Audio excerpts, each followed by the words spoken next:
এত ভয়ানক হবে। আল্লাহ পাক হযরত জিবরাইল আলাইহিস সালামকে বলবে, এ জিবরাইল আমার জাহান্নামকে নিয়ে এসে আমার আরশে বাপাশে বেঁধে দাও। ৭০,০০০ জিঞ্জির দিয়ে জাহান্নামকে বাঁধা হবে। এক একটা জিঞ্জিরে ৭০,০০০ করে ফেরেশতা ধরে রাখবে, তথাপিও জাহান্নামকে ধরে রাখতে পারবে না। লম্বা লম্বা শিখা বার করে গুনাহগারকে ধরতে যাবে। হে আমার যুবকেরা, ওই দিনে তোমার কোনো দাদাকে পাবে না, ওই দিনে তোমার কোনো দিদিকে পাবে না, ওই দিনে তোমার কোনো নেতা নেত্রীকে পাবে না, ওই দিনে কেউ তোমার আমার সাথ দেবে না। নিজের বাপ ছেলে হবে না, ছেলে বাপের হবে না, মা মেয়ের হবে না, মেয়ে মায়ের হবে না, অন্য তাহলে কে হবে? ওই দিনে একমাত্র একজন জিনার জবানে বেরোতে লাগবে, ইয়া রাব্বি হাবলি উম্মতি উম্মতি উম্মতি। তিনি অন্য কেউ না, যিনি আজ রওজা মুবারকে তোমার আমার জন্য কাঁদতেছে, ইয়া রাব্বি হাবলি উম্মতি উম্মতি উম্মতি। যিনি তোমার আমার জন্য দুনিয়ার জীবনে কত মার খেয়ে যে কষ্ট করেছে। এ যুবকেরা, যিনি তোমার আমার জন্য প্রিয় হুসাইনকে কারবালায় শহীদ করিয়েছে, যিনি তোমার আমার জন্য আজ রওজা মুবারকে কাঁদতেছে, উম্মত হিসাবে সেই রাসূলুল্লাহ দ্বীনের জন্য কবে তুমি লড়াই করবে? দুনিয়ার বেঈমান নেতার জন্য তুমি লড়াই করতে পারলে, নিজের কওমের ভাইয়ের বিরুদ্ধে কেস করতে পারলে, নিজের কওমের ভাইয়ের ঘর ভাঙতে পারলে, নিজের কওমের ভাইকে মেরে দিতে পারলে। এ যুবক, যে কোনো তোমাকে জাহান্নামে নিয়ে যাচ্ছে, অথচ রাসূলুল্লাহ দ্বীনের পক্ষে তুমি যদি লড়াই করতে, এই লড়াইয়ে তুমি যদি মারা যাও, আল্লাহ তোমাকে বেহিসাব জান্নাত দেবে। আর এই লড়াইয়ে তুমি যদি গাজী হয়ে যাও, দুনিয়া তো মাল পাবে, আখিরাতো জান্নাত পেয়ে যাবে। এ নওজওয়ান তরুণেরা, আগামী দিন কিন্তু বিশাল বড় লড়াই হবে।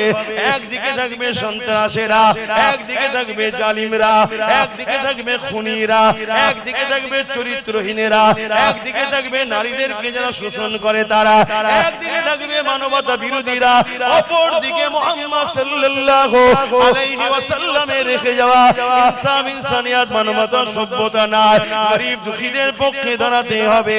এ যুবক, তুমি কি পারবে ইমাম মেহেদী আলাইহিস সালামের সাথ দিতে? আজকে সেই নবীর বংশের ছেলে আমরা যখন তোমাদেরকে ডাকি, আসো আজকে জালিমদের বিরুদ্ধে লড়ি, তখন তোমরা তো আমাদেরই বিরোধী করতে লাগো। সেই দিন একদিকে থাকবে কানা দাজ্জাল, অপর দিকে থাকবে ইমাম মেহেদী আলাইহিস সালাম। আজকের 500 টাকায় দাজ্জালের চালাদের কাছে বিক্রি হয়ে যাচ্ছ, সেদিন তো দাজ্জাল সোনা দেবে, দাজ্জাল হিরে দেবে, নানা রকম ধন দৌলত দেবে। সেই দিন কি তুমি পারবে দাজ্জালের বিরুদ্ধে গিয়ে ইমাম মেহেদী আলাইহিস সালামের সাথ দিতে? কোনো মতেই পারবে না, পারবে না, পারবে না। ইমাম হোসেন হুজুর কারবালায় যখন লড়াই নেমেছিলেন, একদিকে ছিল 25,000 আর একদিকে ছিল মাত্র 72। এই 25,000-এর মধ্যে সামান্য অর্থের জন্য, সামান্য পদের জন্য 13,000 আলেম উলামা মুফতি ছিল, যারা এজিদের পক্ষে সাথ দিয়েছিল। নবীর নামাজের বিরুদ্ধে অস্ত্র তারা ধরেছিল, যারা কিনা নিজেদেরকে আলেম বলতো, নিজেদেরকে মুফতি বলতো, নিজেদেরকে হাফেজ বলতো, তারাও নামাজ পড়তো। নামাজের মধ্যে তারাও বলতো আল্লাহুম্মা সাল্লি আলা মুহাম্মাদ ওয়া আলা আলি মুহাম্মাদ। সেদিন তারাও নামাজে আলে মুহাম্মাদের জন্য দরুদ পড়েছে এবং কিন্তু তরোয়াল ধরেছে আলে মুহাম্মাদের বিরুদ্ধে, সামান্য অর্থের জন্য, সামান্য পদের জন্য। আজকে দিনে তো উলামাদের মধ্যে দুই দল রয়েছে, একটা খায়রুল উলামা, একটা শাররুল উলামা। খায়রুল উলামা তো তারা যারা দুনিয়া থেকে যাবার পর আল্লাহ তাদেরকে ময়দানে মাশরে বেহিসাব জান্নাতি করে দেবে। আরো জোরে বলুন সুবহান। এ যুবকেরা এই দিনের জন্য আল্লাহ নবী উহুদের ময়দানেতে দান্দা মুবারক খানা শহীদ হয়ে গেছে। এ উম্মতে মুহাম্মাদি, তোমার মধ্যে যদি রাসূলুল্লাহর প্রেম থাকে তবেই তো তুমি ঈমানদার, তবেই তো তুমি জান্নাতি। তোমার মধ্যে যারা পরিমাণ যদি নবীর প্রেম থাকে একবার বুকে হাত দিয়ে বলো এই দিনের জন্য আল্লাহ নবীর দান্দা মুবারক শহীদ হয়ে রাসূলুল্লাহর চেহারা রক্তাক্ত হয়ে গেছে। একবার বলো তোমার রাসূলুল্লাহ এই দিনের জন্য তাইফের জমিনে মার খেয়ে অজ্ঞান অচৈতন্য হয়ে রক্তাক্ত হয়ে পড়েছিল। একবারও কি তোমার দিলে ব্যথা হয় না? একবারও কি তোমার মন সাড়া দেয় না? একবারও কি তোমার দিল কাঁদে না? আরে আমার রাসূলুল্লাহ এই দিনের জন্য কত কষ্ট করেছে। আমি সেই নবীর উম্মত হয়ে দিনে যদি উপকার করতে নাও পারি, দিনে যেন ক্ষতি না হয়ে যায় আমার দ্বারা, এটা একবার ভাবা দরকার। উম্মত হিসাবে তোমার আমার আছে না নাই? হযরত আম্মা জান মা সাত্তা হুজুর একদিন ফেরাউনের দরবারে কাজ করতে করতে কোন জিনিস হাত থেকে পড়ে গেছে, উনি সেটাকে তুলছে বিসমিল্লাহ বলে। আর ফেরাউনের কাছে কেউ এটা দেখে খবরটা দিয়ে দিয়েছে, জাহাপানা আপনার দরবারে যে থাকে, আপনার ঘরের যে কাজ করে, সেই মা সাত্তা আপনাকে কিন্তু খোদা বলে মানে না। সে মুসা যে আল্লাহর কথা বলে তাকে মানে। শুধু মা সাত্তা আম্মা নয়, ফেরাউনের স্ত্রী ছিল আম্মা জান আসিয়া হুজুর, তিনিও কিন্তু ফেরাউনকে খোদা বলে মানত না। তিনি আল্লাহর নেক বান্দি ছিলেন। জোরে বলুন সুবহানাল্লাহ। অ্যাকচুয়ালি ফেরাউনের সঙ্গে আম্মা আসিয়ার বিবাহের ব্যাপারটা একটু ছোট করে বলে দিই। আম্মা আসিয়ার কাছে, আম্মা আসিয়ার আব্বার কাছে ফেরাউনের বাপ এসেছিল। এসে বলেছিল যে আসিয়ার নাম চারিদিকে ছড়িয়ে গেছে, আসিয়া খুব ভালো নারী, নেকবাখত, পর্দা নিশিনা, পবিত্রা নারী। তাই আমার ছেলে ফেরাউন তো বড় বদমাইশ, যদি তোমার মেয়ের সঙ্গে বিবাহ দাও আর যদি তোমার মেয়ের পাল্লাই পড়ে আমার ছেলেটা ভালো হয়ে যায়। এজন্য ফেরাউনের বাপ কিন্তু ভালো ছিল, এই নিয়েতে এসেছিল। কিন্তু ফেরাউন এত খারাপ ছিল, তাই ফেরাউনের কথা শুনে আম্মা আসিয়ার আব্বা বললেন না, আমার মেয়ের সঙ্গে তোমার ছেলের বিবাহ দেব না। কিন্তু আম্মা আসিয়া পর্দার মধ্যে থেকে আওয়াজটা শুনেছিল। ফেরাউনের আব্বা চলে যাবার পর আম্মা আসিয়া বললেন, আব্বা কেন রাজি হলেন না? তার বাপের ইরাদা যদি ছেলেটা ভালো হয়, তা আমার ওসিলায় যদি আল্লাহর একটা বান্দা ভালো হয়ে যায়, আমি আসিয়া রাজি আছি। জোরে বলুন সুবহানাল্লাহ। তখন কিন্তু ফেরাউন মিশরের রাজা হয়নি, তখন ওই ছোটখাটো বদনাচোর টাইপের গুন্ডা ছিল। আমাদের ছোটখাটো পাড়ায় মস্তান আছে তো নাকি, এরা পরবর্তীতে আবার নেতা হয়, এমএলএ হয়, এমপি হয়। এখন যেমন হচ্ছে চোরেরাই সব এমপি। এই রকম যারা ছোটখাটো প্রথম বদমাইশি করেছে, তখন ফেরাউন এরকম ছোটখাটো বদমাইশ ছিল। তা আম্মা আসিয়া হুজুর যখন রাজি হলো, বাপও বড় খুশি হলো, যাক আমার মেয়ে কত নেকবাক। তা ডেকে বিবাহ দেয়। বিয়ার পরে ফেরাউন পুরো ভালো হয়ে গেছিল। ফেরাউন আম্মা আসিয়া হুজুরের সোহবতে এসে, এটা প্রবাদ বাক্য আছে, নারী যদি ভালো হয় স্বামী ভালো হয়। তা আল্লাহ কারে ভালো হয়ে গিয়েছিল। কিন্তু ফেরাউনের কিছু বন্ধু ছিল, সেই বন্ধুরা যখন দেখছে যে ফেরাউন আমাদের তো সাথ দিচ্ছে না, আর ফেরাউন ছিল পয়সাওয়ালা, খরচ করত, তো ফেরাউন যদি আমাদেরকে ইগনোর করে, সাথ না দেয়, তাহলে তো আমাদের ভালোভাবে চলবে না। এজন্য একদিন ফেরাউনের কানে তার বন্ধুরা ঢুকালো, দেখো ফেরাউন, তুমি আসিয়ার জন্য বন্ধু ছেড়ে দিচ্ছ, আমরা কত বাড়ি থেকে মেয়েদেরকে তুলে নিয়ে যে তার সতীতা নষ্ট করেছি, নাউজুবিল্লাহ।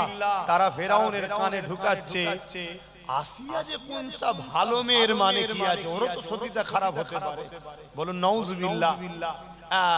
সন্দেহ ঢুকিয়ে দিল। যেই ঢুকিয়ে দিল, ফেরাউন খারাপ হয়ে গেল। আবার খারাপ হয়ে গেল। এবার খারাপ হতে হতে এত খারাপ হলো খোদা পর্যন্ত দাবি করে ফেলল। তা আম্মা আসিয়া হুজুরের উপরেও ফেরাউন কিন্তু অনেক জুলুম করেছে, অনেক জুলুম করেছে। আজকে আমাদেরও সংসারে অনেক মা আছে, তার ঘরের স্বামী অনেক জালিম আছে, অনেক জালিম আছে, খুব জুলুম করে স্ত্রীদের উপরে। এগুলো করবেন না। দিনের বিরুদ্ধে কোনো কাজ স্ত্রীকে পেশাদ দিয়ে করাবেন না। অনেক স্ত্রী আছে ভালো, তারা বাইরে বেরোতে চায় না, তারা হারাম জিনিস নিতে চায় না, কিন্তু অনেক স্বামী আছে এই বেঁধে অজ করতে কষ্ট হচ্ছে, এভাবে অজ হয়।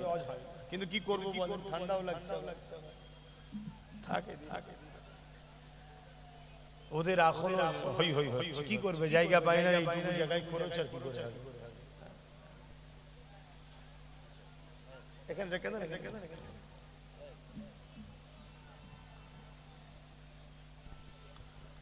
এই সময়তে আম্মা আসিয়া হুজুর উপরে অনেক জুলুম করেছে। আম্মা আসিয়া হুজুরকেও পর্যন্ত ফেরাউন বলেছে আমাকে খোদা বলে মানো। আম্মা জান হাজারো দুঃখ কষ্ট সহ্য করেছে,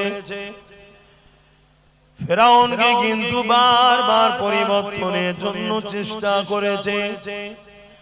আম্মা আসিয়া বলেছে, ফেরাউন আল্লাহ তোমাকে রাজত্ব দিয়েছে পরীক্ষার জন্য, তুমি আল্লাহ দিয়া নিয়ামত দিয়ে, আল্লাহ দিয়া পাওয়ার নিয়ে আল্লাহ দ্রোহী হয়ে যেও না, আল্লাহর সঙ্গে বিরোধিতা করো না। এ ফেরাউন আল্লাহ পাক ছাড় দেয়, ছেড়ে দেয় না। কিন্তু ফেরাউন ক্ষমতা জোরে এত অন্ধ হয়ে গিয়েছিল, আম্মা আসিয়ার উপরে অনেক জুলুম করেছিল। প্রথমে আম্মা আসিয়াকে অনেক লোভ লালসা দিয়েছে। আম্মা আসিয়াকে বলেছে, আসিয়া রে আমাকে খোদা বলে মেনে নে, তোকে আমি রাজপ্রাসাদে মতির মহল তৈরি করে দেব, তোকে রাজপ্রাসাদে অনেক চাকর চাকরানি দিয়ে দেব। এ আসিয়া আমাকে খোদা বলে মেনে নে। আম্মা আসিয়া একটাই কথা বলেছে, আমি তেনাকে খোদা বলে মানি যিনি তোমাকে আমাকে সৃষ্টি করেছে। জালিম কিছুতেই শুনতে না, কিছুতেই শুনতে চাই না। এ নওজওয়ানেরা, এ আমার যুবকেরা, এ আমার আব্বা জানেরা, সেই পরীক্ষা তো আল্লাহ আমাদেরকে নাই নেই, যে পরীক্ষা আল্লাহ আম্মা আসিয়াকে নিয়েছে, যে পরীক্ষা আল্লাহ সাহাবা হুজুরকে নিয়েছে। আল্লাহ নবীর একজন সাহাবী ছিলেন হযরত খুবাইব, হযরত খাব্বাব রাদিয়াল্লাহু তাআলা আন, তিনাকে আল্লাহ কত পরীক্ষা নিয়েছেন। দেখো ইসলামের প্রথম সময়ে তিনি আল্লাহকে আল্লাহ বলে, নবীকে রাসূল বলে, ইমানে নূরে কলেমা পড়ে ইসলামের মধ্যে আসে, ইমানে নূরে কলেমা পড়ে মুসলমান হয়ে যায়। এই খবরটা মক্কার আবু জেহেলের কাছে চলে যায়, উতবা সাইবা আবু লাহাব উমাইয়ার কাছে চলে যায়। তারা হযরত খুবাইব খাব্বাব রাদিয়াল্লাহু তাআলা আনকে বন্দী করে, বন্দী করে বলেছিল, এ খাব্বাব শুনলাম নাকি তুমি মুহাম্মদ রাসূলকে রাসূল বলে, আল্লাহকে আল্লাহ বলে, ইমানে নূরে কলেমা পড়ে মুহাম্মদ রাসূলুল্লাহ দলে চলে গেছো, তুমি নাকি মুহাম্মদ রাসূলুল্লাহ সাথ দিয়েছো। হযরত খুবাইব হুজুর দেখছে, হযরত খাব্বাব হুজুর দেখছে, আমি যদি মিথ্যা কথা বলি আমার আল্লাহ আমার উপরে নারাজ হয়ে যাবে, আর সত্য কথা যদি বলি এ জালিমরা আমাকে জানে পর্যন্ত মেরে দিতে পারে। এ যুবকেরা, হযরত খাব্বাব রাদিয়াল্লাহু তাআলা তিনি তখন নিজে থেকে ইরাদা করে নিলেন, ঈমান কেমন ছিল দেখে, আল্লাহ ও রাসূলের উপরে মহব্বত কেমন ছিল দেখে। হযরত খাব্বাব হুজুর বলতে লেগেছে, আমি ইরাদা করে নিলাম আমার জীবন দিয়ে আমি পছন্দ করি মিথ্যা বলে আল্লাহকে নারাজ করতে রাজি নয়।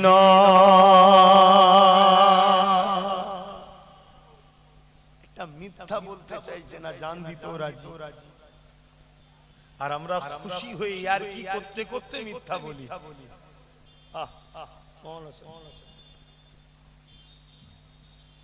মেম্বারের উপরে নয়। এই মেম্বারের উপরে কেন বন্ধ রেখে দাও মোবাইল। তাহলে ভাবো তারা আল্লাহকে কত ভালোবেসেছে। একটা মিথ্যা বললেই জানটা বেঁচে যায়। তারা বলছে না জান দেব তবুও ভালো মিথ্যা বলে আল্লাহকে নারাজ করব না। আর আমরা সত্য কবে বলি বোঝা মুশকিল হয়ে যাচ্ছে, এমন হয়ে যাচ্ছে। আল্লাহ আমাকে আমাদেরকে হিদায়াত করে, বলুন আমি। মিথ্যা হলো গুনার মা, মিথ্যা বলবেন না।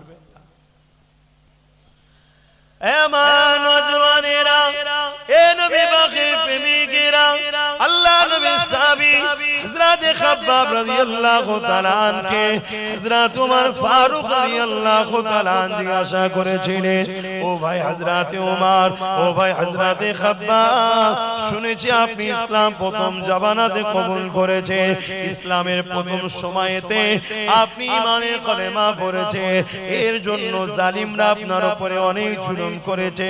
ও ভাই খাব্বাব, আপনি কি আমাদেরকে বলবে কিভাবে আপনার উপরে জুলুম করেছে?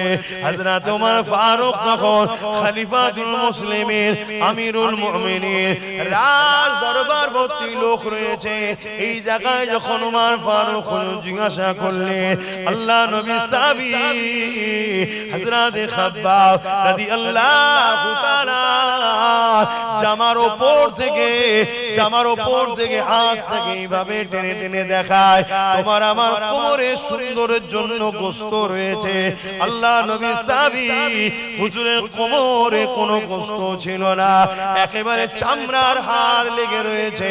এই দৃশ্যটা দেখে হযরত ওমর ফারুক রাদিয়াল্লাহু তাআলা অবাক হয়ে গিয়ে আল্লাহু আকবার বলে চিৎকার দেয়, দিয়ে বলতে লাগে, ভাই খাব্বাব, আল্লাহর জমিনের উপরে এমন কোমর তো কারো দেখেনি, এরকম অবস্থা তোমার কি করে হলো?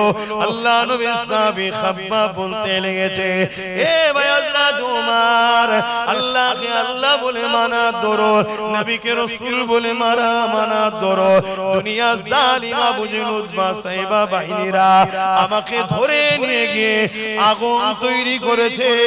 ওই আগুনের উপরে হাত পা বেঁধে দিয়ে আমার কোমরের অংশটা যেমন আগুনে হাঁড়ি বসিয়ে দেওয়া হয়, আমার কোমরের অংশটাকে ওইভাবে আগুনের উপরে বসিয়ে দিয়েছে।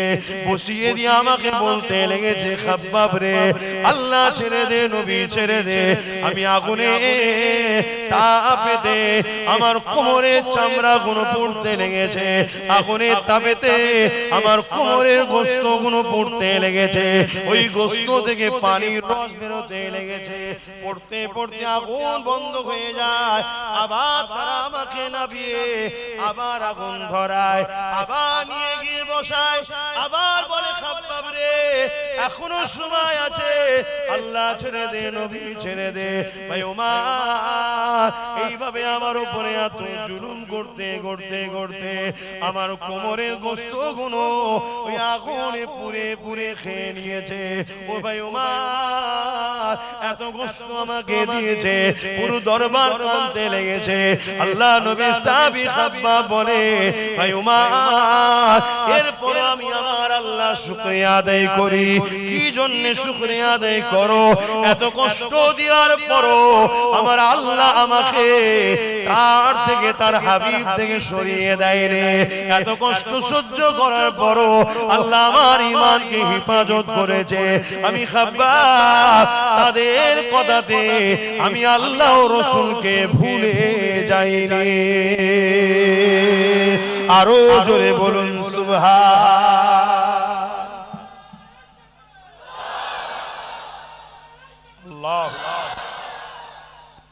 আর আজকে বলো ভাই, নিজেদের দিকে তাকাও, আমি আমার দিকে তাকাচ্ছি, তুমি তোমার দিকে তাকাও। ঠান্ডায় ফজর বেলা উঠতে পারছে না, উজু করতে পারছে না। আমার দিকে তোমার দিকে যে যার দিকে তাকাও, যে তুমি আমি ইচ্ছা করে নামাজ গুলো কাজা করছি।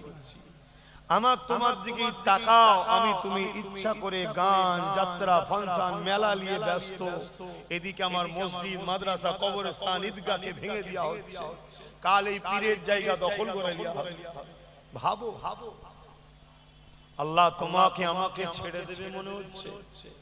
কত কষ্টের পরে এই জায়গায় ইসলাম এসেছে, কত কষ্টের পরে এই জায়গায় কোন পীর এসেছিল, তার জায়গা অবদান রয়েছে, সেখানে ইসলামের প্রচার করেছে। তারপরে তো তুমি আমি মুসলমান হয়েছি। উপরন্তু তুমি আমি দিনের উপকার ছেড়ে দিয়ে তোমার আমার সংখ্যাটা আজকে এমন হয়ে গেছে, তুমি আমি যার পক্ষে দাঁড়াই সে ক্ষমতায় আসে, আর আমি তাদেরকে ক্ষমতায় তুমি আমি বারবার নিয়ে আসছি, যারা তোমার আমার ক্ষমতায় দিনের দুশ্মনী করছে, ক্ষতিও করছে। বলো ভুল বলা হচ্ছে? তাহলে আমরা দিনের উপকার করলাম না, উপরন্তু দিনের দুশ্মনের সাথে দিনের দুশ্মনকে শক্তিশালী করে দিনকে মিটাচ্ছি। আমার নওজওয়ানেরা তরুণেরা, আল্লাহ পাক ছাড় দিয়েছে তোমাকে আমাকে, ছেড়ে দেয়নি গো।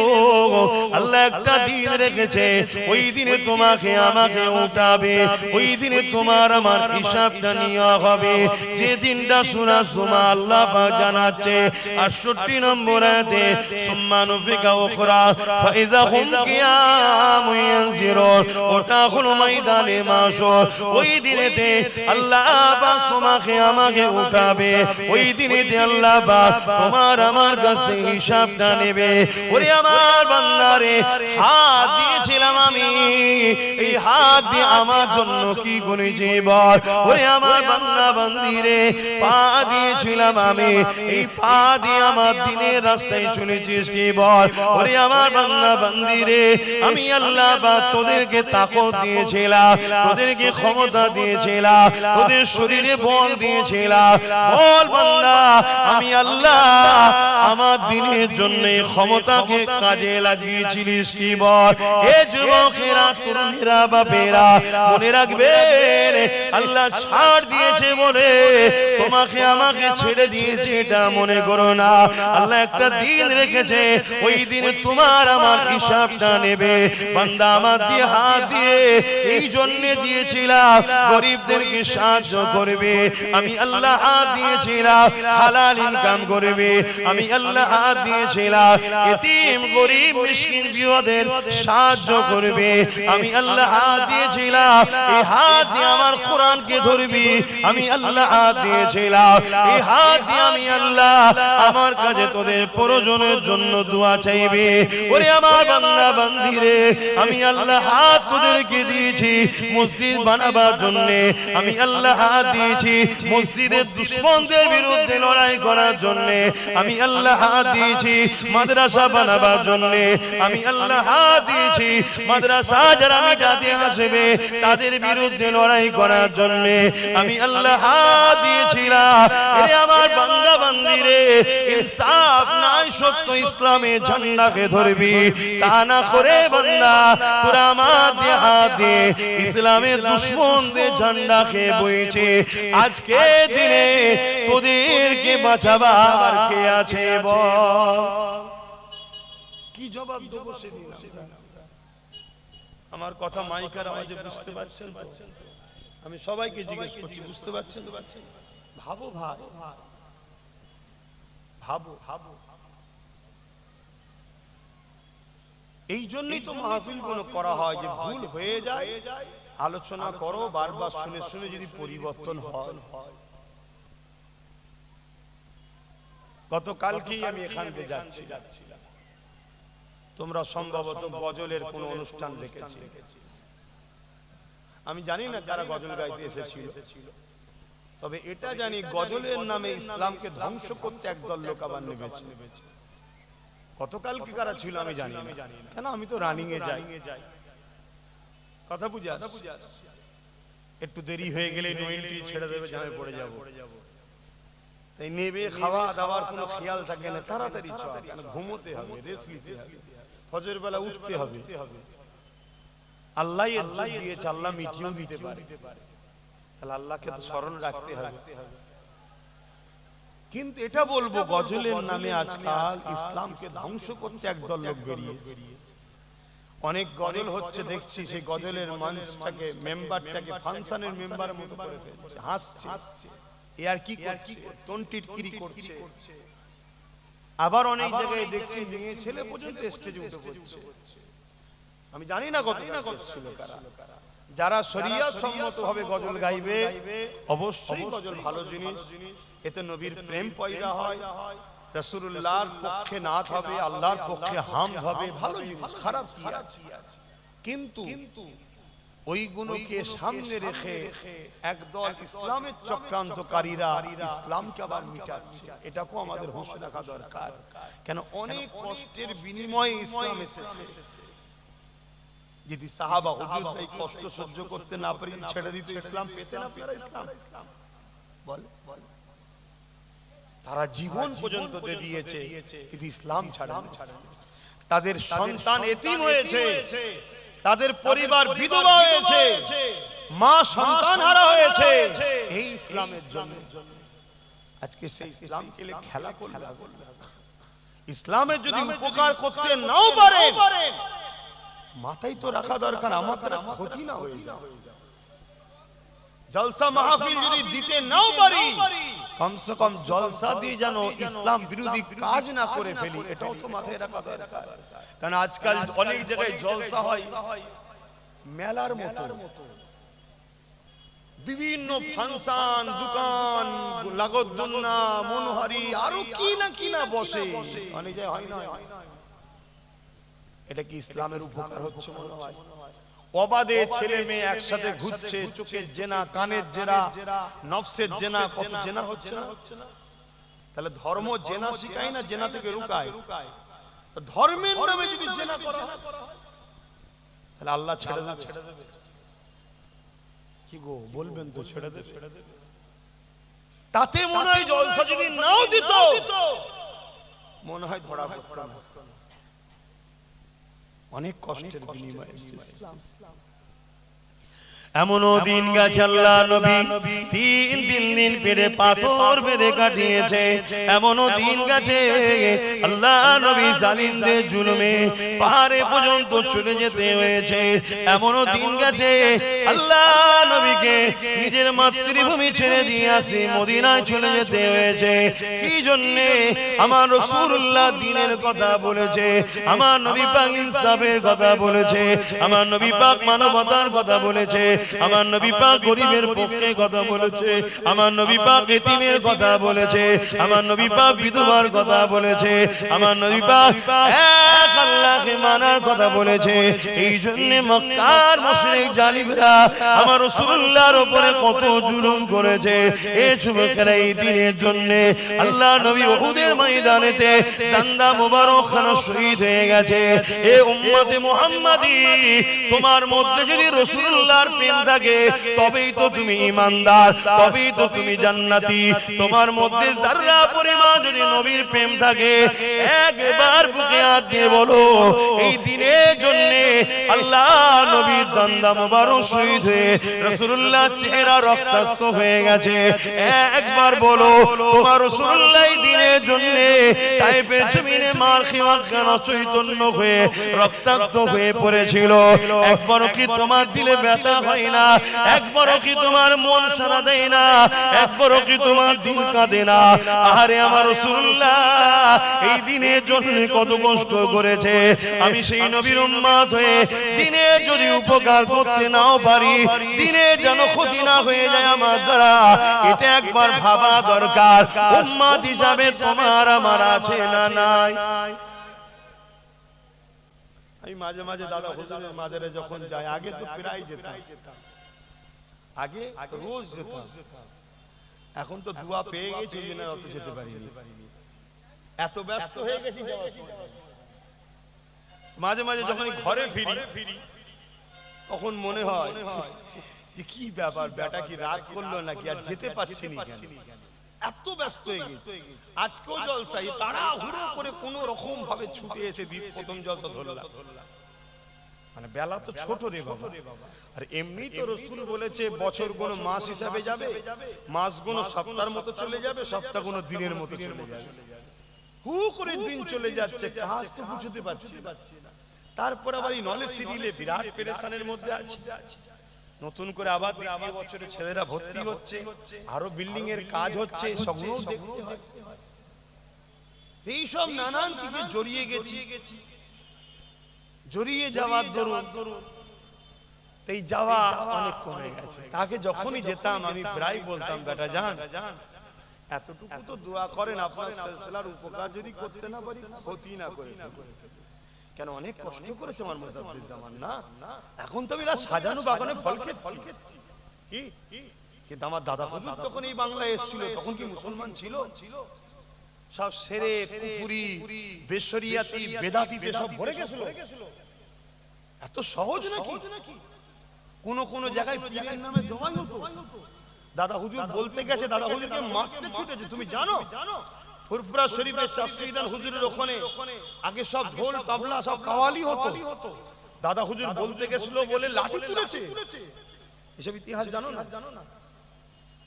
ওই অবস্থায় দাদা হুজুর রহমাতুল্লাহ আলাইহি আস্তে আস্তে পিছচ্ছে, ওরা আগাচ্ছে। ওই অবস্থায় হুজুর ঘরে চলে এসেছে। লাস্টে এত পিছনে লাগলো, দাদা হুজুরও আহমদ নবীর এই সুন্নতটা পালন করেছে।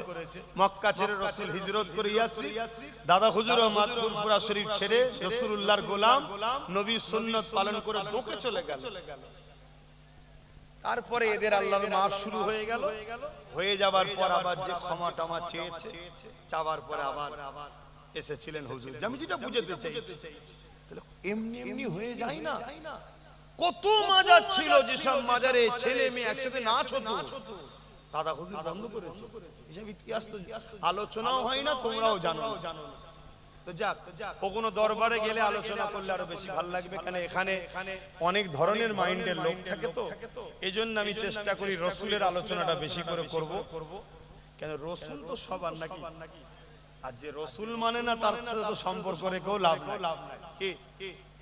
তুমি হয়তো আমার পীরকে না মানলো, তোমার অন্য পীর থাকতে পারে। আমার মুর্শিদকে না মানলো, তোমার অন্য মুর্শিদ থাকতে পারে। আমার শায়েখকে না মানলো, তোমার অন্য শায়েখ থাকতে পারে। আমার আমিরকে না মানলো, তোমার অন্য আমির থাকতে পারে। কিন্তু তুমি যে আমিরই হও, যে মুর্শিদেরই হও, রাসূলুল্লাহ তো হতেই হবে নাকি? তবে বাংলার মানুষ এতটুকু জেনে রেখে দিও, তোমরা ইসলাম পেয়েছো দাদা হুজুরের ওসিলায়। জোরে বলুন সুবহানাল্লাহ। হ্যাঁ, ভারতবর্ষে আরো অনেক সিলসিলা আছে, তাদের দ্বারা অন্যান্য সাইডে কাজ হয়েছে, অস্বীকার করছি না।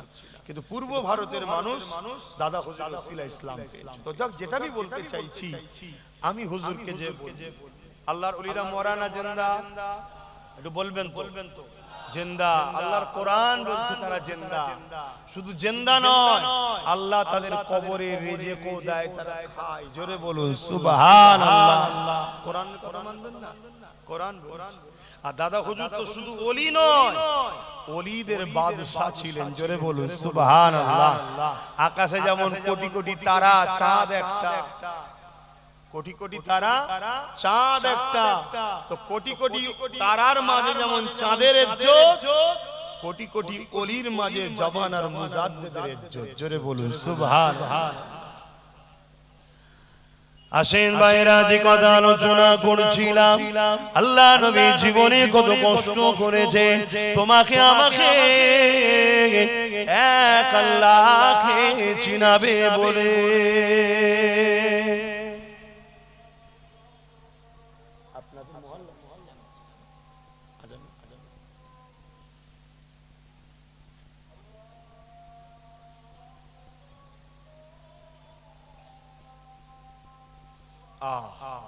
এই যে আজান শুনছো, কাল এটা শুনতে পাবে না।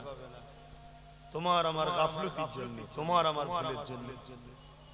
দুশ্মনকে দোষ পরে দেবো, আগে নিজের মধ্যে দেখো।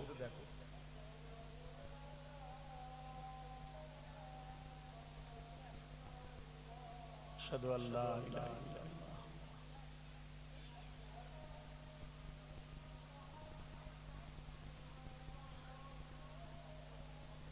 সাল্লাল্লাহু আলাইহি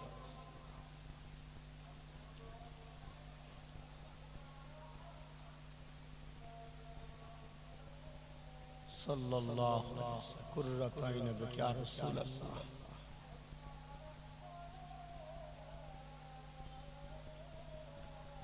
লা হাওলা ওয়ালা কুওয়াতা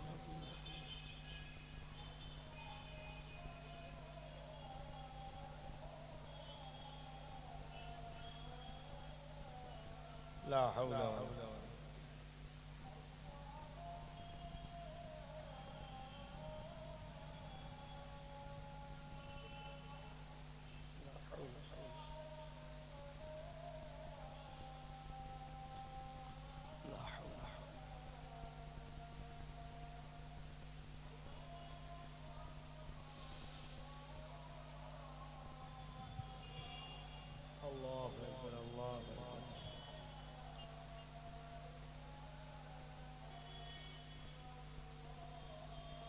اللهم رب هذه الدعوة التامة والصلاة وآت محمد الوسيلة الفضيلة درجة الرب وأصوم مقام محمد الذي وعدته وارزقنا الشفاعة إنك لا تخلف الميعاد درود شریف اللهم صل علی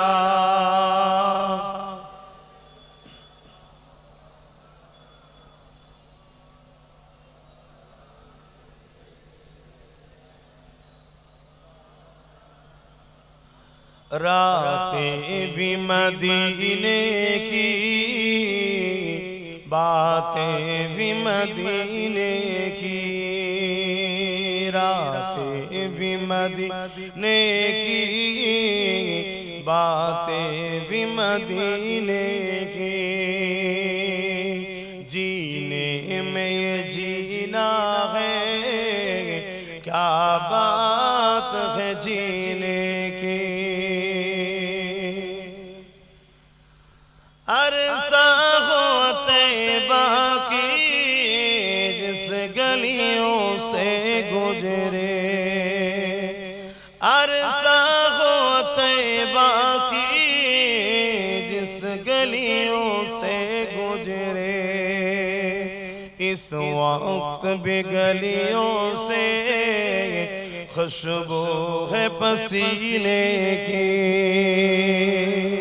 आरो जोरे बोलो आरो जोरे बोलो नारी देवे আল্লাহ কত মহান আল্লাহু আকবার আল্লাহ তিনি যিনি সবথেকে মহান সবথেকে বড় কত বড় তিনি তিনার বন্ধুকে এত নিয়ামত আলা বানিয়েছে জামান নবীর শরীরের ঘাম থেকে মুশকে আম্বারের থেকেও বেশি খুশবু বেরোতো জোরে বলুন সুবহানাল্লাহ 1450-1500 বছর কম বেশি হলো আমার রাসূল মক্কা মদিনা তায়েফে যেসব রাস্তা অলিতে গলিতে ঘুরেছে আজও সেখানে গেলে আমার রাসূলুল্লাহর পাসিনার খুশবু পাওয়া যায় জোরে বলুন সুবহানাল্লাহ আল্লাহু আকবার কি নিয়ামত আল্লাহ तारीफ के लायक जब अल्फाज नहीं मिलते तारीफ के लायक जब अल्फाज नहीं मिलते तारीफ करे कोई किस तरह मदीने की तारीफ करे कोई किस तरह मदीने की रातें भी मदीने की बातें भी मदीने की जीने में ये जीना है क्या बात है जीने की ओ अपने निगाहों से दीवाना बनाते हैं वो अपनी निगाहों से मस्ताना बनाते हैं जहमत भी नहीं देते मैं खार को पीने की जहमत भी नहीं देते मैं खार को पीने की रातें भी मदीने की बातें भी मदीने की जीने में ये जीना है क्या बात है जीने की अल्लाहुम्मा सल्ली अला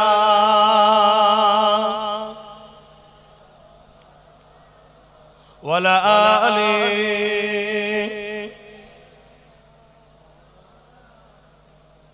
मुसलमान घरे ছেলে মেয়েরা তরুণেরা বাপেরা এ নওজওয়ানেরা আল্লাহ নবীকে কতটা ভালোবেসেছে তিনাদের দিকে শিক্ষা নার মোহাব্বত কাকে বলে এ নওজওয়ানেরা আল্লাহ নবী সাহাবী হযরত খুবাইব রাদিয়াল্লাহু তাআলা হুজুরকে খ্রিস্টান বাদশারা বন্দী করলো বন্দী করে নিয়ে গিয়ে তিনা সাথীদের ঘরে একের পর এক ছুরিতে চাপিয়ে শহীদ করে দিতে লেগেছে। হযরত খোবায়েব হুজুরকে বলতে লেগেছে, এ খোবায়েব রে, আমাদের কথাকে মেনে নাও। এ খোবায়েব, তুমি আমাদের দিকে চলে আসো, তাহলে তোমাকে রাজত্বর ভাগ দেওয়া হবে, এমন করে সুন্দর নারীর সঙ্গে নিকাহ দেওয়া হবে। এ খোবায়েব জানটাও বেঁচে যাবে, না হয় তোমার সাথীদের মতো তোমাকেও শহীদ করে দেওয়া হবে। আল্লাহ নবীর সাহাবী হযরত খোবায়েব রাদিয়াল্লাহু তাআলা কেমন ঈমান ছিল, কেমন রাসূলুল্লাহর উপরে মহব্বত ছিল, কেমন আল্লাহকে প্যার করেছিল। হযরত খোবায়েব হুজুর বলতে লাগলেন, এই জালিম খ্রিস্টান বাদশা শুধু রেখে দে, আমরা মুহাম্মদ রাসূলুল্লাহর গোলাম, আমরা মুহাম্মদ রাসূলকে মাননেওয়ালা, আমরা আমাদের জীবন দিয়া পছন্দ করি, আল্লাহ ও রাসূলকে ছাড়া পছন্দ করি না।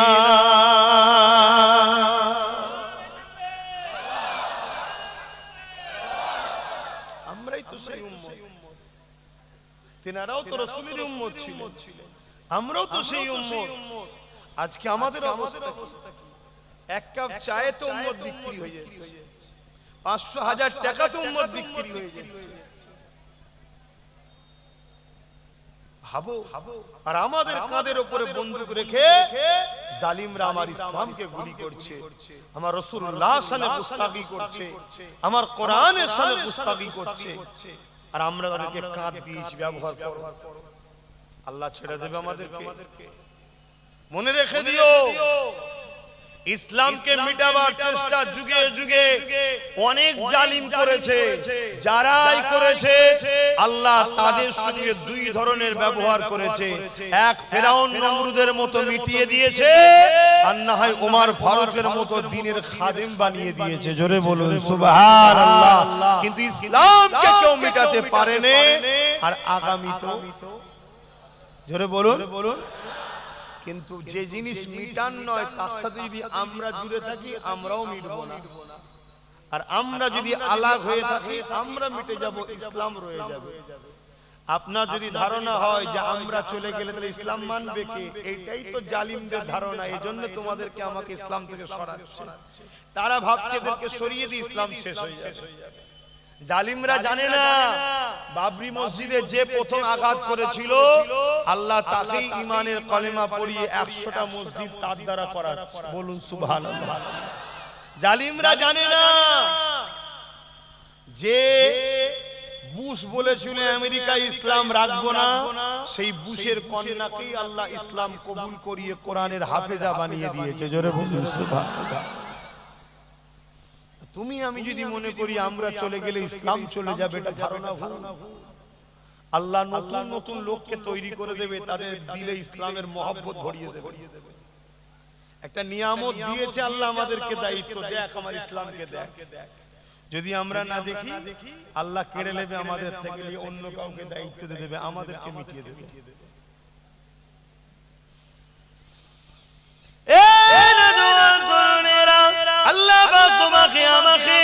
এই জমিনের উপরে পাঠিয়েছে খলিফা করে প্রতিনিধিত্ব করার জন্য।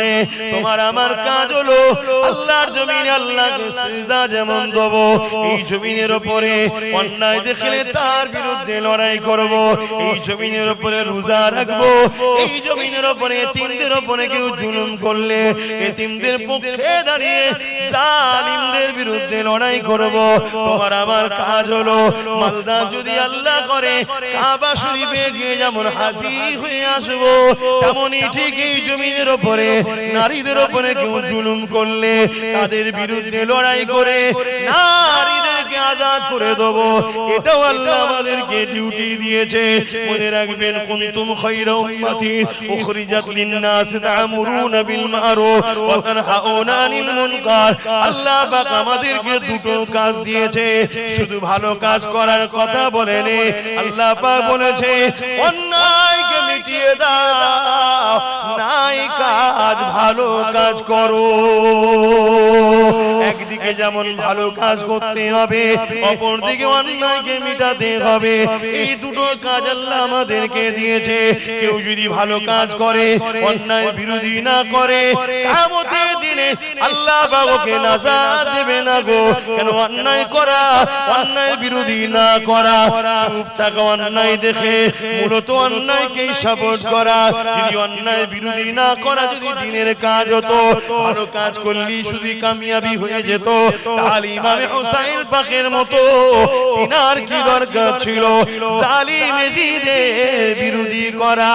এ নওজওয়ানেরা, দিনকে বুঝতে শেখো। আল্লাহ আমাদেরকে দুটো কাজ দিয়েছে। এই জমিনের উপরে আল্লাহ আমাদেরকে শ্রেষ্ঠ উম্মত করেছে, খায়রুল উম্মাহ, শ্রেষ্ঠ উম্মত করেছে। কেননা আমাদের কাজ হলো অন্যায়কে মিটিয়ে আল্লাহর জমিনে নাই প্রতিষ্ঠিত করা। এটা কি আমার রাসূল করেন? আমার নবী লড়াই করেছে না করেন? ধর্মের বিরুদ্ধে? আমার নবী কোন ধর্মের বিরুদ্ধে লড়াই করেছে? জালিমরা ধর্মের বিরুদ্ধে লড়াই করে, আমার নবী কোন ধর্মের বিরুদ্ধে লড়াই করে না। আমার নবী জালিমদের বিরুদ্ধে লড়াই করেছে, মুসলিমদের হয়ে। আর মুসলিমের কি ধর্ম ছিল ওটা আমার রাসূল দেখেনি। মুসলিমের পাশে দাঁড়িয়েছে। মুসলিম আমার নবীর মানবতা, সততা, ইনসানিয়াত, ইনসাফ দেখে তারা আমার রাসূলের উপরে ফিদা হয়েছে। আখলাক, চরিত্র দেখে রাসূলুল্লাহকে সত্য মেনে নিয়ে ঈমানের কালেমা বলে ইসলাম কবুল করেছে। জোরে বলুন সুবহানাল্লাহ। কিন্তু আমার রাসূল লড়াই করেছে কোন ধর্মের বিরুদ্ধে নয়, জালিমদের বিরুদ্ধে। তাহলে নবীর উম্মত জালিমদের বিরুদ্ধে লড়াইয়ের দরকার আছে না? লড়াই করি না, জালিমের সাথ দিই। যারা জালিমের সাথ দাও কত বড় অন্যায় কাজ।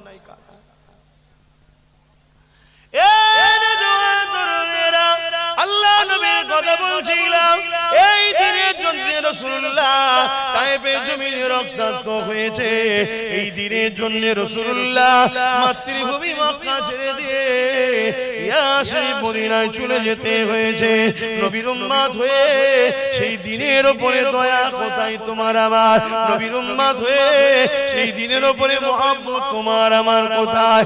এ নওজওয়ান তরুণেরা, বাপেরা, আমাকে তোমাকে আমাকে জানতে হবে। আল্লাহ পাক তোমাকে আমাকে বিভিন্ন দিক দিয়ে পরীক্ষা নেবে। যে কথা বলতে গিয়ে প্রথমে চলে গেলাম, হযরতে মা সাত্তাম্মাকে পরীক্ষা নিয়েছিল।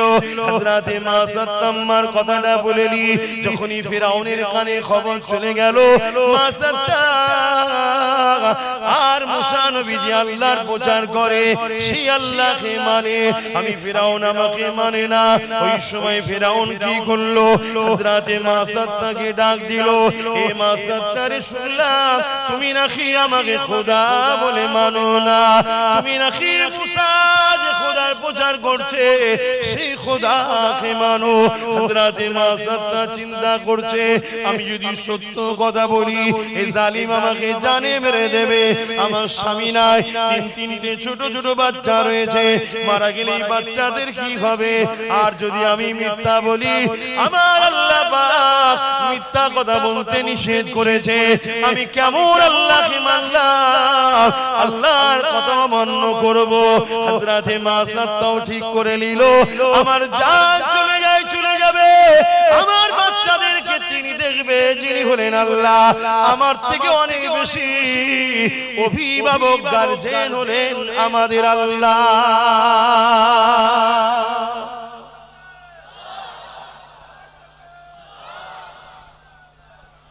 একমত তো নাকি? বাপের থেকে অনেক বেশি বড় গার্জেন, অনেক বড় গার্জেন আল্লাহ নয়? জোরে বলো। হযরতে আজরাইল আলাইহিস সালামকে আল্লাহ জিজ্ঞেস করেছিল, আজরাইল তোমাকে তো আমি জান কবজের ডিউটিটা দিয়েছি, তোমার জান কবজ করতে গিয়ে তোমার লাইফে এমন কি কোনো ঘটনা ঘটেছে যেটা তোমার জন্য খুব কষ্টদায়ক ও আফসোস হয়েছিল? হযরতে আজরাইল আলাইহিস সালাম বলছে, আল্লাহ দুবার আমার বড় আফসোস হয়েছিল। বড় কষ্ট হয়েছিল। কোন কোন সময়? বলছে আল্লাহ বিশাল তুফানে ঘর বাড়ি ভেঙে চলে যাচ্ছে, বন্যা স্রোতে। ওই সময় আপনার এক বান্দি গর্ভে সন্তান ছিল, একেবারে টাইম হয়েছে সন্তান হবার, ব্যথা উঠেছে, সেও পানির স্রোতে ভেসে যেতে যেতে একটা কাঠকে আপনি সাহারা করে দিয়েছিলেন, ওই কাঠটাকে ধরে সেই স্রোতে ভেসে ভেসে যাচ্ছিল। এমন সময় ওই অবস্থাতেই ওই বান্দির সন্তান হয়, তাকে আপনি ক্ষমতা দেন। সে মা এক হাতে কাঠ ধরেছে, এক হাতে নিজের নবজাত পোষ্যওয়ালা সন্তানকে হাতে করে নিয়ে ওই কাঠের উপরে শুইয়ে দিয়ে এই অবস্থায় ভেসে ভেসে যাচ্ছিল। আর আপনি বলেছিলেন আজরাইল ওই মাটার জানটা কবজ করলাম। হায় আমার আল্লাহ, তোমার পরীক্ষা বোঝে কে? তোমার পরীক্ষা বোঝে কে? আল্লাহ আমার তখন খুব কষ্ট হয়েছিল, কিন্তু আপনার হুকুম, আপনি যেটাই করেন ভালোর জন্য করেন, আমরা বুঝি না। জানটা কবজ করে নিলাম। ওই অবস্থায় বাচ্চা পানিতে ভেসে চলে গেল। আল্লাহ বলছে আজরাইল সেই বাচ্চার খবর কি তুমি জানো? বলছে না আল্লাহ আমি জানি না। সে বাচ্চা কি বেঁচে আছে তুমি জানো? না আল্লাহ জানি না। তা বলো দ্বিতীয় কি হয়েছে কষ্ট? বলছে সাদ্দাত অনেক স্বপ্ন নিয়ে আপনার সঙ্গে পাল্লা নিয়ে জান্নাত তৈরি করেছিল, আপনার সঙ্গে পাল্লা নিয়ে জান্নাত করেছিল, সমস্ত ধন দৌলত লাগিয়ে জান্নাতকে সাজিয়েছে, ঘোড়ার পিঠে চেপে বা জান্নাতে যাচ্ছে, ঢুকবে। এমন সময় ঘোড়ার প্রথম পাটা জান্নাতের ভেতরে ঢুকেছে, মানে সাদ্দাতের বানানো। আপনি বলেছিলেন আজরাইল দ্বিতীয় পা জান্নাতের ভেতরে ঢোকার আগে ওর জানটা কবজ কর। আমার বড় আফসোস হয়েছিল, এত শখ করে করলো, শয়তানটা দেখা হবে না জান্নাতটা। আমি ওই অবস্থায় তার জান কবজ করেছিলাম। আল্লাহ বলল আজরাইল শোনো, মায়ের জানটা কবজ করেছি আমি, সেই বাচ্চা কোথায় তুমি জানো না। ওই তুফানের মধ্যে ওই বাচ্চাটাকে আমি আল্লাহ নিজের কুদরতি ক্ষমতা দিয়ে তাকে বাঁচিয়েছি, তাকে বড় করেছি এবং পৃথিবীর শক্তিশালী রাজা বানিয়েছি, যার নাম হলো ওই সাদ্দাত। শুনছেন কি বলছি? ওকে আমি মা করে নিয়েছি, কিন্তু ওই প্লাবন্তকে আমি বাঁচিয়েছি, ওকে আমি বড় করেছি, ওকে আমি এত বড় করেছি পৃথিবীর ধন দৌলত ওর কদমেতে দিয়েছি, ওকে রাজত্ব দিয়েছি, কিন্তু বদমাইশ আবার আমারই বিরুদ্ধে গেছে। শুনছেন?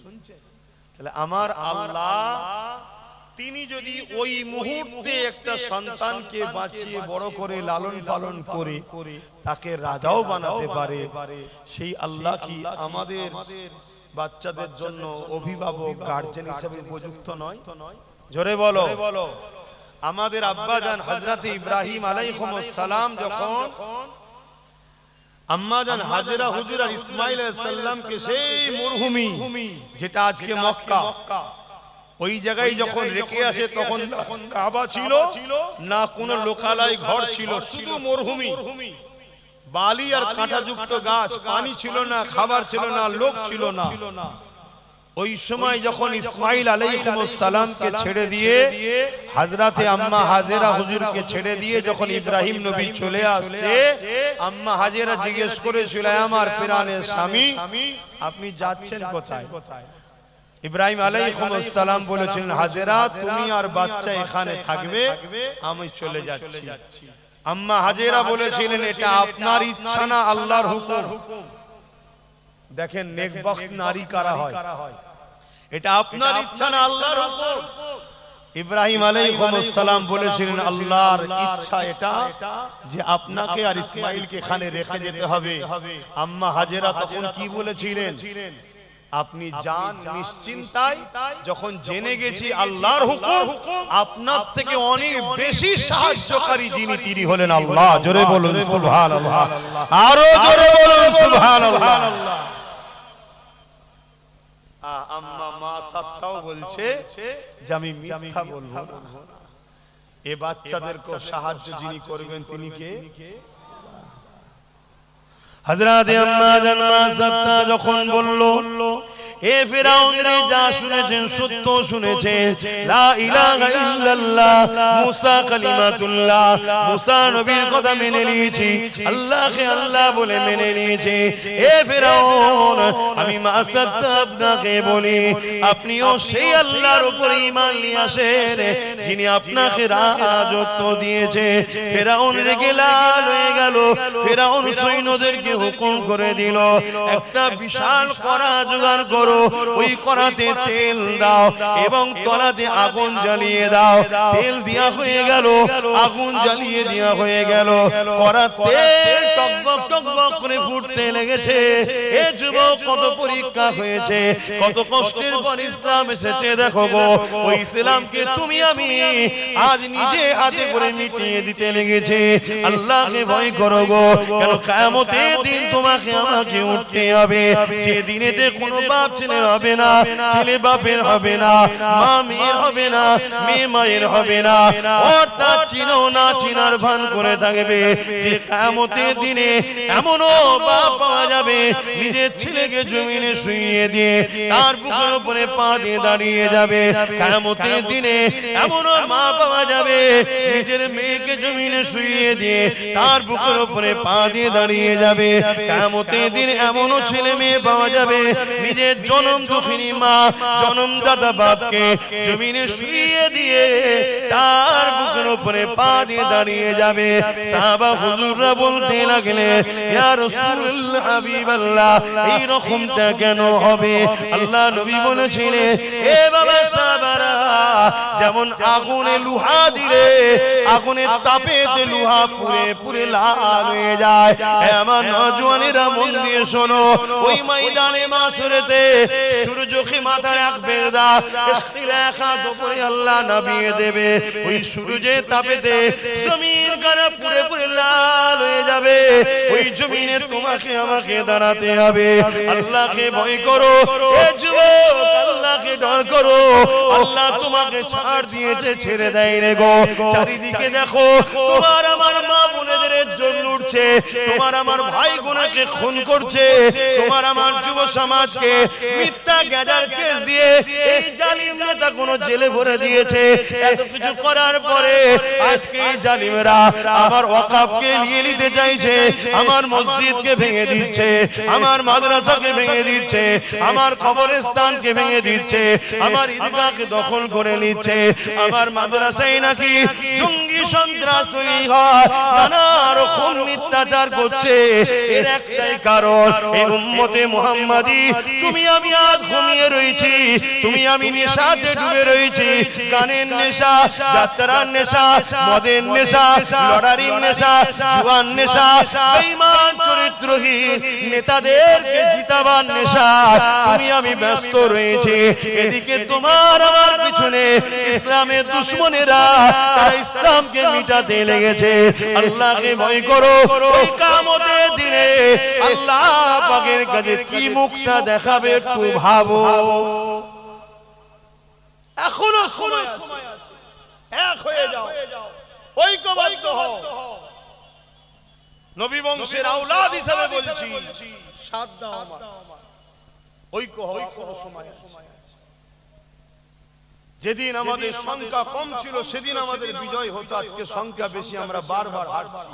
কেন? আমাদের মধ্যে গাদ্দার ঢুকে গেছে। সেই গাদ্দার গুলোকে চেনো। যারা তোমাদেরকে মসজিদে ডাকছে এরা তোমাদের প্রকৃত বন্ধু, যারা তোমাদেরকে মাদ্রাসার জন্য ডাকছে এরা তোমাদের প্রকৃত বন্ধু, যারা তোমাদেরকে গান, যাত্রা, ফাংশন, নেশা, খারাপ চরিত্র হয়ে যায় এমন কাজ থেকে যারা তোমাদেরকে ডাকছে, যেও না, যেও না, যেও না, এরাই তোমাদের প্রকৃত বন্ধু। কিন্তু তোমরা তো এদেরকে দুশমন মনে করছো। আর তাদের পাল্লায় তোমরা পড়ে যাচ্ছ যারা তোমাদেরকে খেলা মেলায় জড়িয়ে ওখানে নেশাতে জড়িয়ে রেখে দিয়েছে, আর পিছনে তোমার আমার মা বোনেদেরকে লুটছে যারা। খেয়াল করে দেখো, সারা দুনিয়া জুড়ে তোমাকে আমাকে শেষ করা।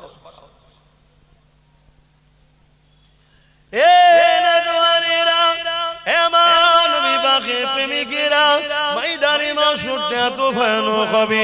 আল্লাহ পাক হযরত জিবরাইল আলাইহিস সালামকে বলবে, এ জিবরাইল আমার জাহান্নামকে নিয়ে এসে আমার আরশে বাপাশে বেঁধে দাও।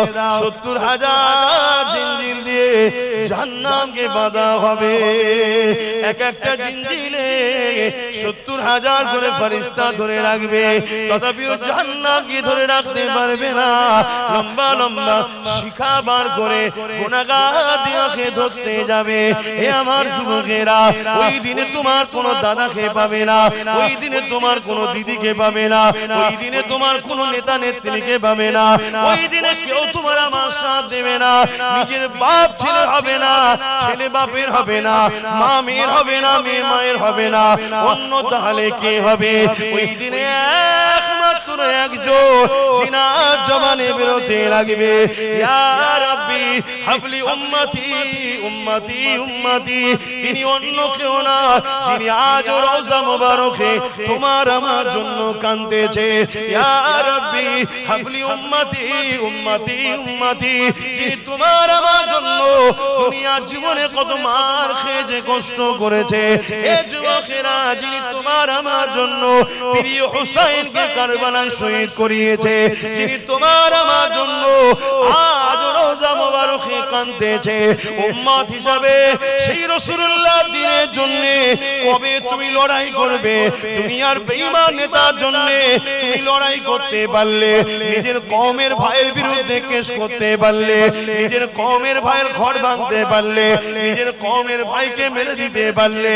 এ যুবক, যেকোনো তোমাকে জাহান্নামে নিয়ে যাচ্ছে, অথচ রাসূলুল্লাহ দ্বীনের পক্ষে তুমি যদি লড়াই করতে, এই লড়াইয়ে তুমি যদি মারা যাও, আল্লাহ তোমাকে বেহিসাব জান্নাত দেবে।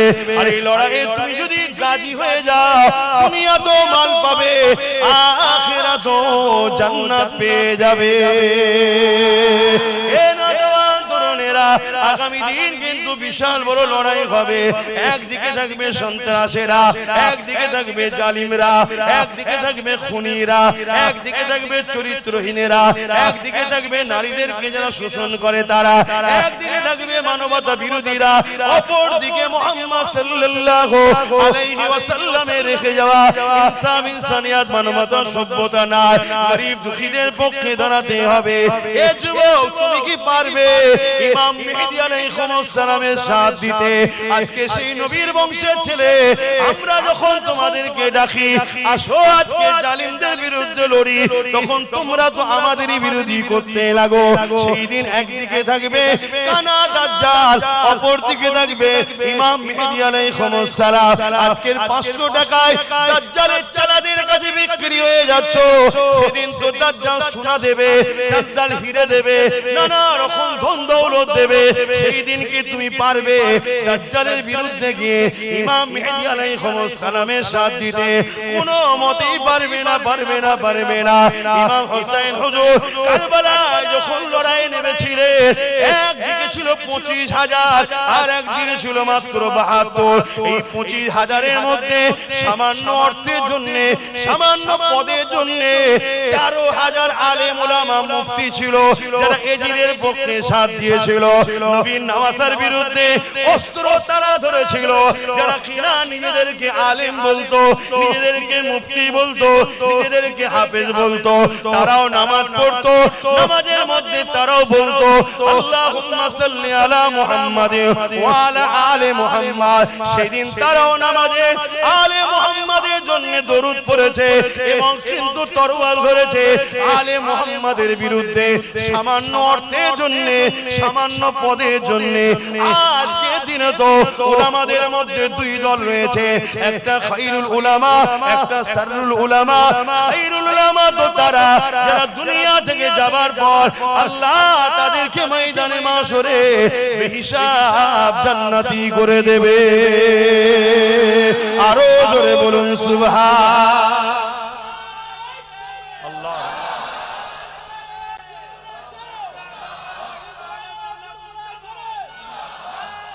আল্লাহ আজকেও সেই দুনিয়াদার আলেম আছে, আজকেও এজিদ আছে না?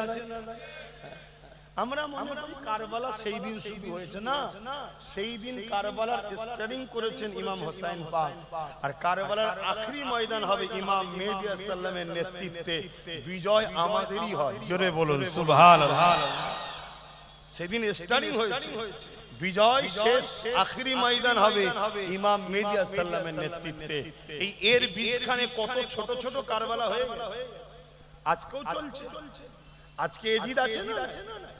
এজিদ তো একটা জালিমের নাম, অত্যাচারীর নাম, স্বৈরাচারীর নাম, বদমাইশের নাম, শরাবীর নাম, চরিত্রহীনের নাম এজিদ। আজকে যারা এই রকম যারা শাসক, এরা আজকের এজিদ। কথা বুঝছেন না? বোঝেন না? তা আজকের এজিদের পক্ষ উলামা আছে, এজিদের বিরুদ্ধেও উলামা আছে। আজকে এজিদের পক্ষ মুসলমান আছে, এজিদের বিরুদ্ধেও মুসলমান আছে। দুই মুসলমান এক নয়। একটু বুঝতে হবে ভাই, যুবকরা বোঝো, ভুল করে সময় চলে যাচ্ছে। কি আজকে টাইম এখন ঘোড়ার থেকে আগে ছুটছে। বেঁধে রাখারও তো লাইন নেই। হ্যাঁ, টাইমকে বেঁধে রাখা যায়? যায়। আমার রাসূল পাক সাল্লাল্লাহু আলাইহি সাল্লাম যখন মিরাজে গিয়েছিলেন, টাইম কিন্তু ওই জায়গায় রয়ে গিয়েছিল। জোরে বলুন সুবহানাল্লাহ। জানেন না? जान है मेरा नबी जहान की, बोलिए सुभान अल्लाह। जान है मेरा नबी जहान की। যখন জানি থাকে না তো জাহান চলবে না। এই যে ঘড়ি, এই ঘড়ির মধ্যে কাঁটা আছে তিনটে, আরো অনেক রকম মেশিন পত্র আছে, সব আছে, কিন্তু ব্যাটারি যদি না থাকে চলবে? ধরুন চলতে চলতে ঘড়িটা 7:35 এসেছে আর ব্যাটারিটা বার করে নেওয়া হয়েছে, কোন জায়গায় দাঁড়িয়ে থাকবে? 7:35। ব্যাটারি যখন লাগানো হবে চালু হবে কোন জায়গা থেকে? 7:35। আমার রাসূল যখন দুনিয়ার জগৎ থেকে বেরিয়ে চলে গেলেন, যেটা যেখানে দাঁড়াবার টাইম সব দাঁড়িয়ে গেল। কেন?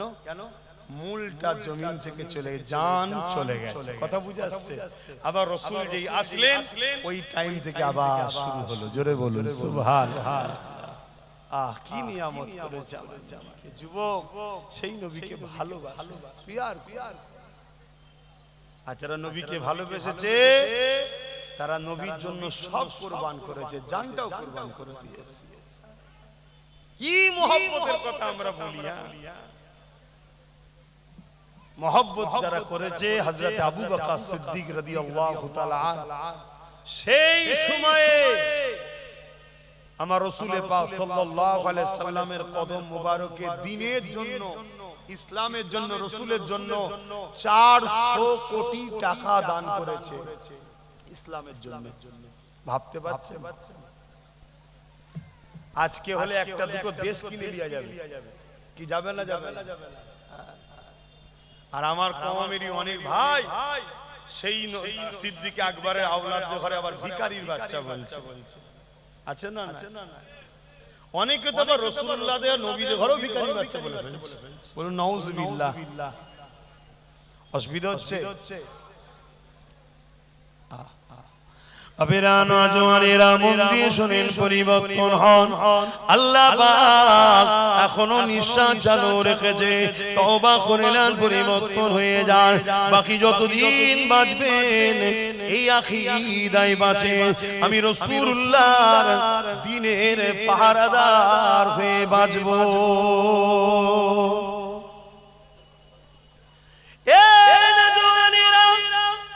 কারো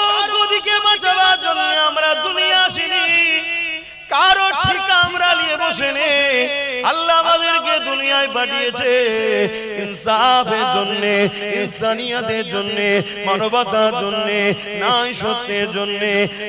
যারা ন্যায়ের পক্ষে থাকবে তাদের সঙ্গে আমাদের সাথ দিয়ে ন্যায়কে আরো আগিয়ে নিয়ে যেতে হবে। এই জমিনের উপরে যতদিন বাঁচবো আমাদের একটাই লক্ষ্য থাকবে, মুহাম্মদ রাসূলুল্লাহ দিনের খাদেম হয়ে বাঁচবো। এই যুবকেরা, তরুণেরা, ইসলামকে মিটাবার অনেক চক্রান্ত আগেও হয়েছে, আজও হচ্ছে, কালও হবে। ইসলামকে মিটাবার জন্য যারা এসেছে আল্লাহ তাদেরকে মিটিয়ে দিয়েছে, কিন্তু তোমার আমার পরীক্ষাটা তাহলে কি হলো? তুমি আমি ইসলামের জন্য কি করলাম? এই পরীক্ষায় তুমি আমি কতটা আগাতে পারলাম? মুহাব্বত শুধু মুখে বললে হয়নি গো। আল্লাহ নবী একদিন বললেন, কি আছো বাবা? দিনের দুশমনেরা তারা গোপনে গোপনে সংগঠিত হয়েছে, তারা গোপনে গোপনে ঐক্য হয়েছে, ইসলামকে মিটাবার জন্য তারা আঘাত আনবে। এ বাবা সাহাবারা, কি আছো বাবা? দিনের জন্য মাল দাও। ওই সময় নবী সাহাবারা যাদের যা আছে আল্লাহ নবীর কদমে সে দিতে লেগেছে। এমন সময় রাসূলুল্লাহ দেখতে লেগেছে একজন মহিলা একটা বাচ্চাকে নিয়ে আল্লাহ নবীর দরবারে হাজির হয়ে গেছে। আল্লাহ নবীকে সালাম দিয়ে বলতে লাগলে, ইয়া রাসূলুল্লাহ, ইয়া হাবিবাল্লাহ, শুনলাম আপনি নাকি দিনের জন্য মাল নিচ্ছে। আল্লাহ নবী বললেন, হ্যাঁ মারে, আমি দিনের জন্য মাল নিচ্ছে, তুমি কি দেবে মা? ওই সময় মহিলা বলতে লাগলে, ইয়া রাসূলুল্লাহ, হাবিবাল্লাহ, আমি বড় গরীব, আমার দিবার মতো কিছু না। ইয়া রাসূলুল্লাহ, হাবিবাল্লাহ, তবে আমার কোলের এই বাচ্চাটাকে আমি ইসলামের জন্য, জালিমরা ইসলামের উপরে আঘাত দেবে, এই লড়াইয়ে আমি আমার বাচ্চাটাকে দান করতে চাই।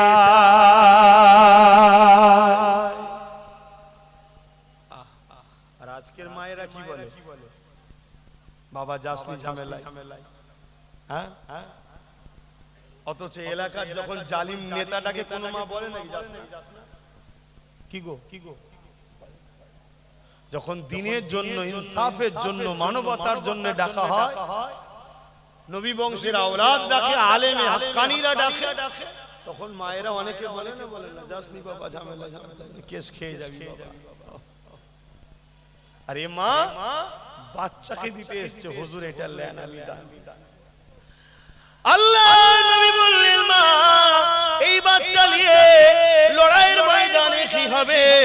ওই সময় মহিলা বলেন, ইয়া রাসূলুল্লাহ, হাবিবাল্লাহ, আমি জানি এই বাচ্চা লড়াইয়ের ময়দানে না হাঁটতে পারে, না ছুটতে পারে, না লড়াই করতে পারবে, তবে হুজুর আপনি ফিরিয়ে দেবেন না, এই জন্য আমি বাচ্চাটাকে দিয়ে দিচ্ছি। ওই লড়াইয়ের ময়দানে জালিমরা তীর ছুড়বে, জালিমরা বল্লম মারবে, ইয়া রাসূলুল্লাহ, ইয়া হাবিবাল্লাহ, আমার বাচ্চাটাকে ঢাল হিসাবে ধরবে। জালিমদের তীর এসে আমার বাচ্চাকে লাগবে, জালিমদের তীর এসে আমার বল্ল বাচ্চাকে লাগবে, বল্লম এসে আমার বাচ্চাদেরকে লাগবে, আমার বাচ্চাকে লাগবে। ইয়া রাসূলুল্লাহ, হাবিবাল্লাহ, আমার বাচ্চাটাকে ঢাল বানিয়ে দেবে। এ যুবকেরা, তরুণেরা, আল্লাহ নবীর চোখে পানি এসে গেল।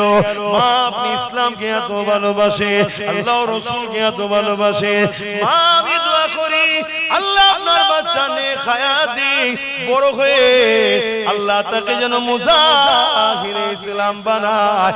মা আমি দোয়া করি, তবে মা জান এই বাচ্চাকে কবুল করলাম, তবে কিন্তু এই বাচ্চা বড় হয়ে দিনের জন্যই লড়বে। কি তারা মহব্বত করেছে। আর আজকে কি বলা হচ্ছে? আর আজকে বলা হচ্ছে তোমরা সংগঠিত হও, যারা দিনকে মিটাতে চাইছে যে পাওয়ারে, সেই পাওয়ারটা না দিয়ে কেড়ে নাও, নিজেরা সেই পাওয়ার তৈরি করো। এতটুকু কাজ বলা হচ্ছে। এরপরও আমার জাতের অনেকে এখনো দিনের দুশমনদের কাছে দুনিয়ার সামান্য কিছু লিবার জন্য তাদের সাথে এখনো দুসাদ দিচ্ছে না। ভাবতে হবে ঈমান অত সহজ জিনিস নয়, ঈমান অত সহজ জিনিস নয়। আল্লাহ আমাদেরকে হিদায়াত করেন, বুঝার তৌফিক দেন। বলুন আল্লাহুম্মা আমিন। কিছু বলবেন নাকি?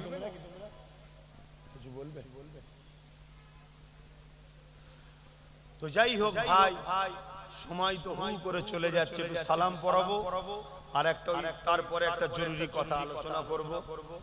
আসেন সকলে একটু সালাম পড়ে। ইয়া নবী সালাম